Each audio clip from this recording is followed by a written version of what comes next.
Hi, I'm Travis, creator of Libertas, a card-driven miniatures game focused on fast-paced mechanized combat. A lot of what you're going to do is measure distance for movement. So I designed this. Now, what is this, you might ask? Well, I don't know what to call it yet, exactly. But it's for measuring your movement. And I'm going to show you exactly how. Okay, so I have two models here. One on a platform, so it has the larger 60mm base, and one without a platform that has the 30mm base. So the way this measurement device works is it's in segments. Now, the standard for no base, let's say your movement is 6 inches.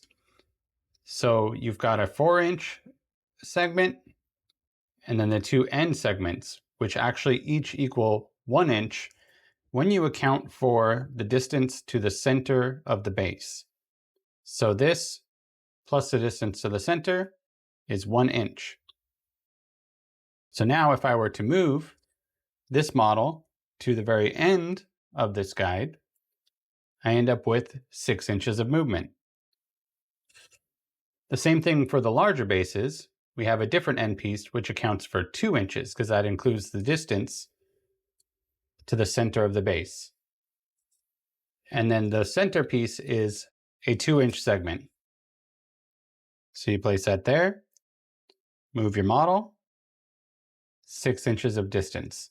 Now say you picked up something that adds +1 to your movement, like this thruster module.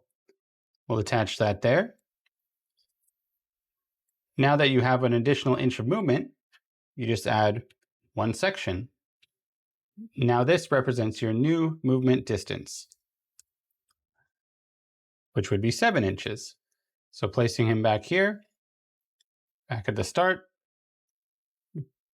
put the guide to the end, make your movement, and now we have 7 inches. I also designed this piece right here.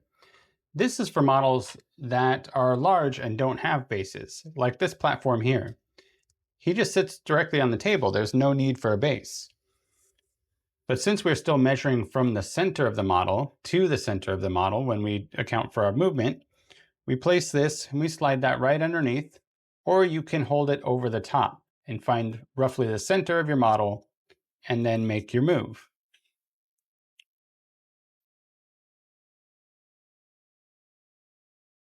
And that would be 6 inches of movement. And again, if you add any modifiers that increase your movement, you just add a segment or a couple segments until you match the distance that you can move. Now let's say you only want to use part of your movement or split your movement into 2 separate directions. Say to move around a barrier. So as I mentioned, this segment accounts for 1 inch of movement. And say I only want to move 3 out of my 6 inches. I now have 3 inches of movement. So I move my model there, and say I want to use the remaining 3 inches, but this direction. I place that and move there. And that accounts for exactly 6 inches of total movement of your model. So what do you guys think about this way of measuring movement in Libertas? Do you think that it adds to the game, creates more simplicity, or is completely unnecessary? Let me know in the comments. And until next time, I'll catch you later.